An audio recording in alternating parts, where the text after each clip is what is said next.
All India Radio Imphal medium wave meters athum somli point khat kilohertz zya chamgalani le FM megahertz zale thum point nga apan hong pong sa Paite program ahi tuni in THUTHAK LAKKHAWM sinna le singkhan ngaya pan phatna langa ina inei dingo tuina masapeni singkhan ngaya pan hong MAISAKin chila ingai dingo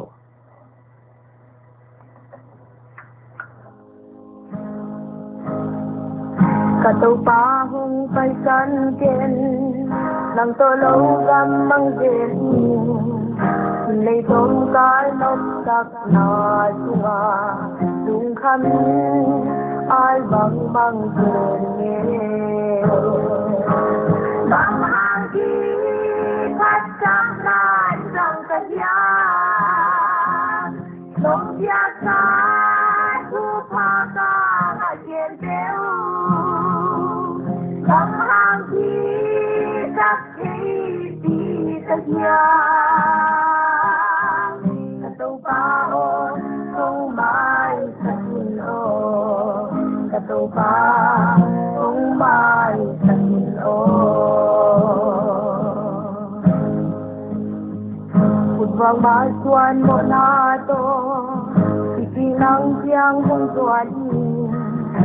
Tangin lang kapalay kay hati nang di na bangin hong kakain bang hangki patsang nan ng kaya nung siyaka lupa ka magkenteo bang hangki sakay di kaya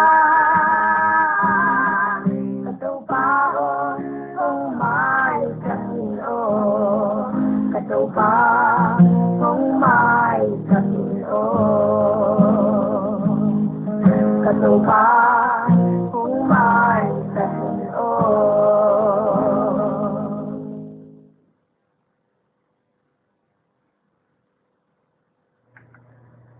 All India Radio Imphal THUTHAK LAKKHAWM asim tu Nembiakmawi Guite Prime Minister Narendra Modi in Economy tunding thak na dinga economic package upon tok kitanin Manipur Chief Minister Biren Singhin State are micro, small and medium enterprises somli le khat kya nga panpi na hom kya Chief Minister in State Bank of India le Punjab National Bank ke tok kitwa khomin MSME ke kya nga jai ho na pya hi Assam Future Medical College and Hospital a COVID-19 damlawa at kolni khat Dam siangin damdoi na pan post sa kitachin. Health Minister Himanta Biswa Sarma Indian. Assam State at tunitanin. COVID-19 case from Jaleguk ama. Tuate laka active case from Lileni Amhi. Assam COVID-19 lockdown ziakin. A state in mitengin dangka kror zakat holding. Manswa vel ahidan. Chief Minister Sarbananda Sonowal Indian. Chief Minister in Assam State at the Migrant Workers Day Skill Development Training Piasidi Ngot Indian. Center in Special Financial Package upon Tokisai again na Chief Minister in a state are micro, small and medium enterprises Noy som ni ilali vel din ten Health Package hampat pidi ngo ahidan gen hi. Arunachal Pradesh Chief Minister Pema Khandu in a state ni gamdang atang te piti din singen. Tuadingin Khandu in Assam le Malsa bia state dang te hong pia mundang atang a state ni te hong pai na din special train like to ahidan gen hi. Gamsung lockdown zia ka Tamil Nadu le Puducherry atang Mizoram ni zagya samgya lili zanin Mizoram tungki tau. Amau te zanjing kaldak somvelin Bayadi Railway Station tungwa station muna screening ana izaun Amau district yat Zwanuhi. Meghalaya State Economy tunding thak nadinga Task Force kidin sa meeting makapen. Meghalaya Chief Minister Conrad K. Sangma makainain na inom. Meeting huna Sangma in Task Force na set to pipen. State Economy din mun exact din le. State ada sector net poimo pen. agriculture le tourism at guiding a hi chin Meghalaya Sarkar in Meghalaya Board of School Education Saina a Polsom leni board exam asam lighting June khasyanga sai hidin chin Education Minister LAKKHAWM Rimbui Ingen Gamsunga coronavirus na APAN damswa ni sangsom ni lesagi zakwale som ni omta chin Health and Family Welfare Ministry Ingen Tuato kitanin recovery rate person som thumle li phahi apaita da ka som ni le li sungin gamsunga mi sangkhat zagutle som galenga damso a confirm case thak sangthum zakwale som guple sagi oma ago min case sangsom galekhat zakwale som sagi phahi gamdanga tang India mi tepi ki na Vande Bharat Mission adan ni na tu ni APAN tu kha ni som ni le ni tan ne hidi tu adan ni na huna gamdang mun som thum le khata tang India mi te pi ki khidi o hi tu ni tanin India hong ki nuam India mi noi khat wali min te lu tau hi gam sunga lo bol mi ten a hai ga te wa pan sum tam sem amu the ne dingon Finance Minister in Essential Commodities Act bol phat hidin sin pang khya Dunia ringa tutak LAKKHAWM isim thiak thiu heitung ahi Upalamte COVID-19 apan ki vending dan hiding ina omin ina mi hong ki mo piken alo thelo hi le meter khatin ki gamlaun na khut le mai awang ki min sabon to sil siang gi gen na khu ahi ke la athe chan na bana ahi ke lo tissue paper ahi ke le romolin ki dalin na zo chan tissue paper pain la na dial neu so pa in ina ki huan anle me anum lain nen la imon hat na ding in thei tui bol tom donin ko ul pot takin la nitsi sign tu di de in naram doi nagi ge in Nakyanga omlo tanaute lomte to ki hoin la akul le in kwante panpi na to video call in ki hozenun nit alle huksin khek dingel sa a omle hol phatin na khoi khang namun te pe ma disinfectant na dal na dam loin ha syang gi ge nadam theina enzelin khosi khu na khak sana ne nge le kin takin ki et kol namun nai pen nai pen la hon le hil bang bangu zuin hi lo ding te na khut sunga hi ke le mai hum lo in khu le ha thai ken khosik le khu mi te to kinai ken namit mai nak le hoi ken dam lo te kyanga om ken nang thuin dam doi na ken natanaw le lom te to khut kilen in le ki pom to ken site kap din dam doi na ho ken alo thilo hi le phone tung to nin dongin ni pi om khom na a ho ken alo thilo hi ke le ina pan pot ken tuina bana tungkha ngaya pan ma in TOUPA'N hon sam chila ngai no dingo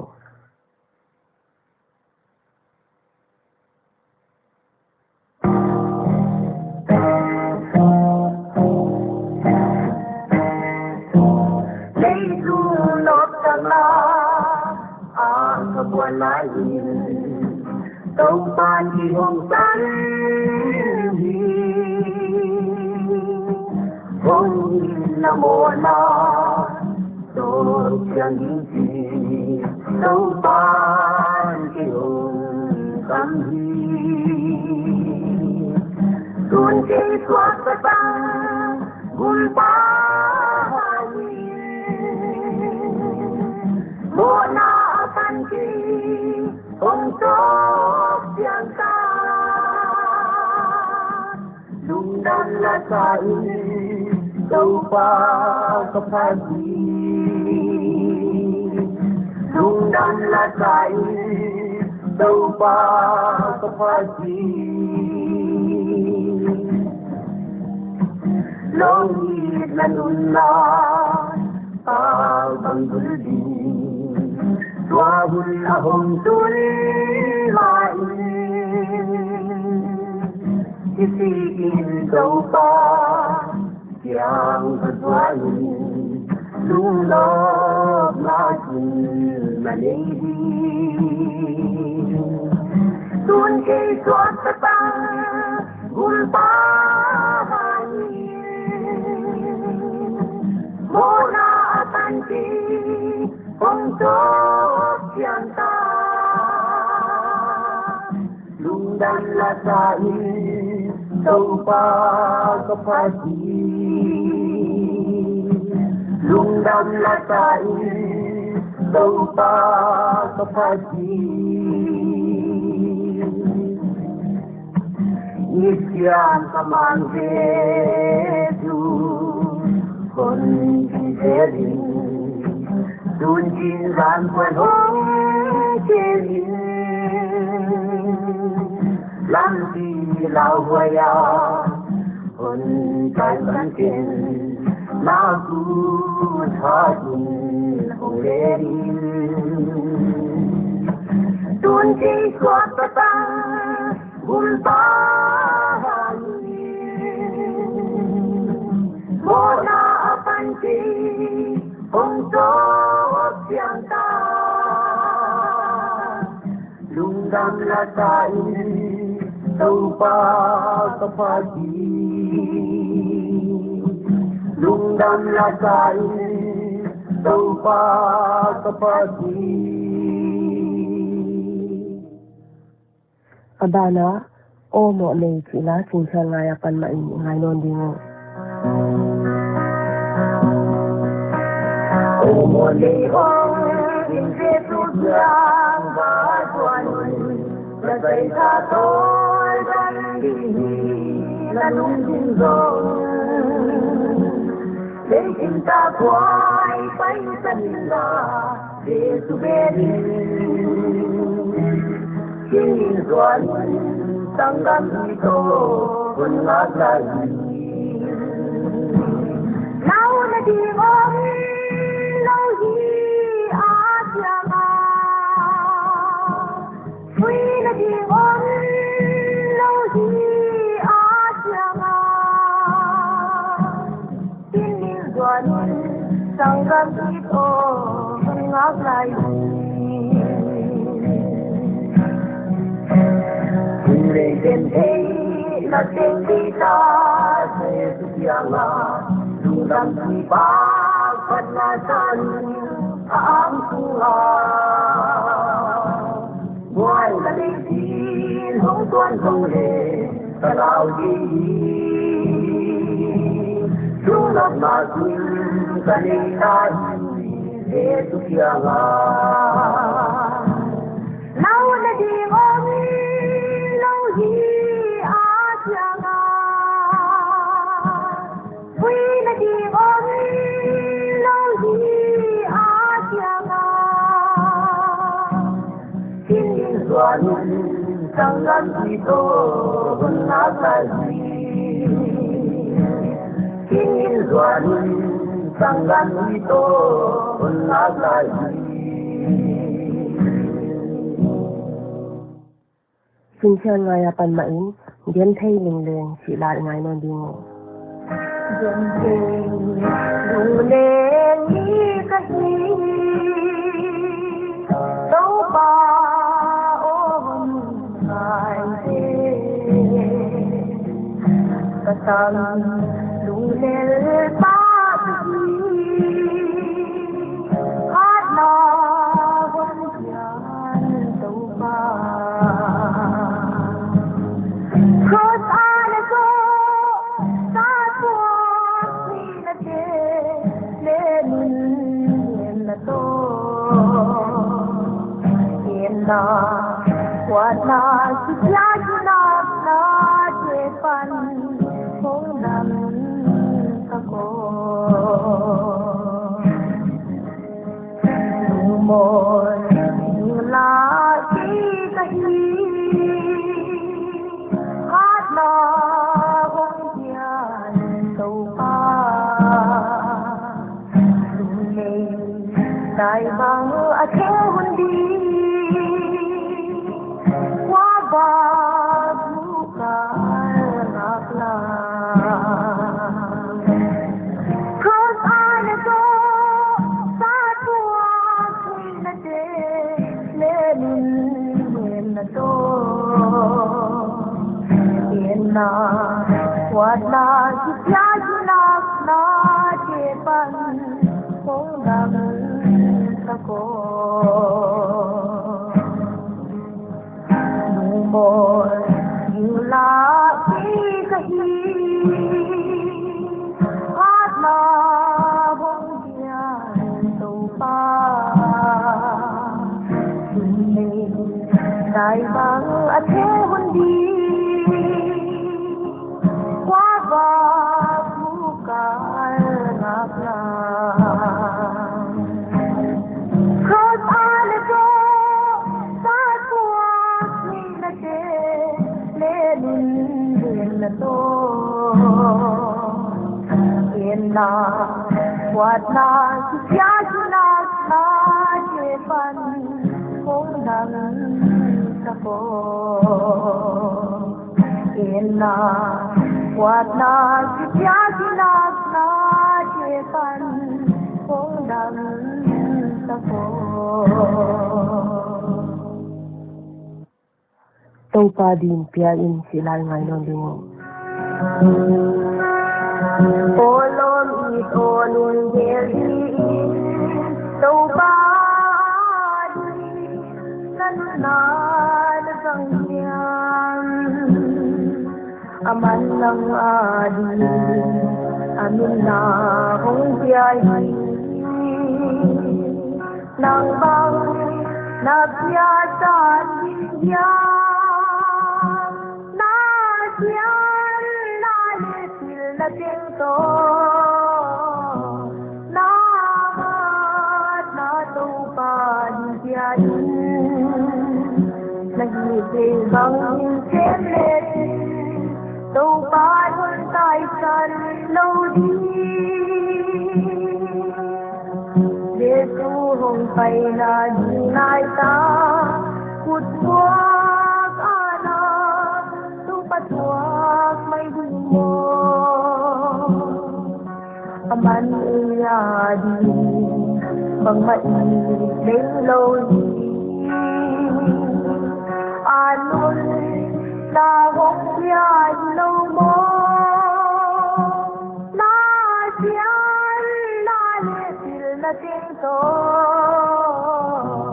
Nabat na TOUPA'N Nahihibang inselet TOUPA'N untaitan lodi Ibang gulhoy guminay Den siyang silo Setay semeni Kwanin semeni Imuan mong ramsan ha Punle Ingkwa mga kailaw Nasyan Nalisil na tinto Lahat na TOUPA'N sangkin Nagibang inselet TOUPA'N untaitan lodi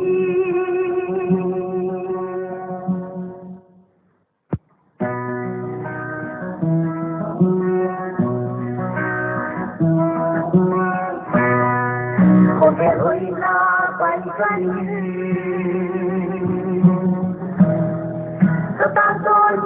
kanitwa Bukan ba na ondule Puntan pahon si Verdi Kautalaki Undaldong Kalay dungsun kwazani Haksa natin handal sila sinsang ngayapan inga izok to kita ni Pinyari nga sinsang ngayapan patnala inga itiyo ihay tinga hita Olindia video Imphal zinkyang in THUTHAK LAKKHAWM simnale Vung zalam ni alom tiyapan patnala nga na inaydingo Tuni tak namdag li minute som li ginto kita ni ihulu abeita Munsi Paite program ngay teng-teng omnoam lemang pa